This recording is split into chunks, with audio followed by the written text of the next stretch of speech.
Hello, Gavin McCormack here, and welcome back to Financial Fundamentals, a course that allows you to take on some of the biggest problems and navigate your way throughout the financial world. Now this week, we're going to ask you to step into the shoes of Mrs. Pickering. She is a mother of a family, and there's one thing that she loves to do every single year, and that is plan a holiday. Yes, she loves to take her family on a wonderful holiday to celebrate the end of the year. She likes to organize everything, plan the holiday, book the flights, get the hotel. But this year has been a little bit tricky for Mrs. Pickering. In fact, the family has struggled financially this year and they only have a small budget. So Mrs. Pickering is shopping around for the best deal this year. And this week, we want you to help her make a decision for her family, which is financially sound, but also means they'll have the most fun and enjoy their holiday the most. Now, she has three options before her in terms of choosing a holiday that is right. The first option is a cruise. She's thinking about taking the family on a wonderful cruise on the ocean on a huge ship. The ship has swimming pools, it has restaurants, it has entertainment for the kids, you have a balcony on your hotel room looking out over the ocean. It is idyllic. Now this is what we call an all-inclusive holiday, meaning that everything is included. Your flights to the ship, your trip on the ship, your food, your entertainment. You have to pay for nothing. However, it's actually quite expensive to do this. But in the long run, maybe it's very, very good for the whole family, because once you've set off on your journey, there's nothing else to pay for.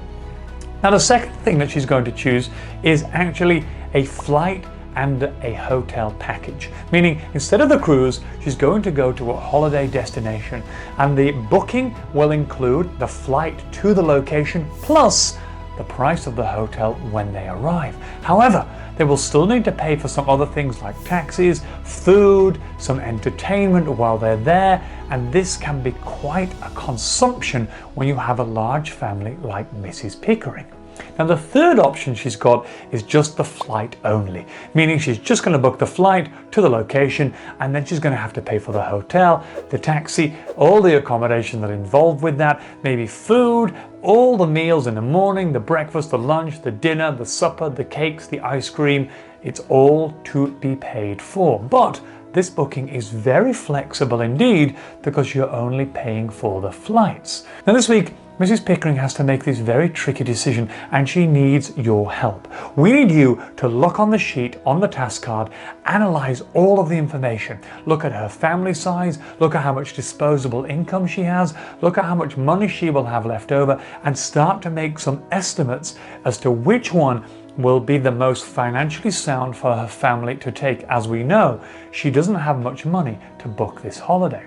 But the second part of this challenge is you have to start thinking about what would be the best solution for her family. What does her family like to do? How many children does she have? How much entertainment will they need? How much food do you think they will consume? And overall, which one do you think will be the most fun? You see, booking the flights is very, very cheap indeed, but the stress and the hassle of organizing a dinner every night and a breakfast in the morning and finding a hotel and making your way to the hotel can be very time consuming and can be very expensive.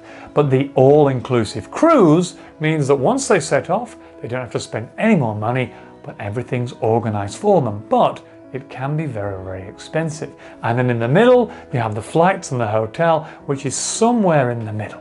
Now, your decision this week will help Miss Pickering decide which option is best for her family. But remember, it's not just about the money, it's also about the ethics. How would you feel if you were one of the children on her holiday? How would you feel if you were her, and how will it impact her both ethically but also financially? Look at the data, talk to your peers, work with your class, and make a decision that is sound for the entire family, because in the future, you will certainly have to book a holiday and you will come across this exact scenario. Do you book one that's all-inclusive but very expensive, or do you do all the organization yourself and save some money along the way? This is Financial Fundamentals. We hope you've enjoyed this week's scenario, and we'll see you all next week.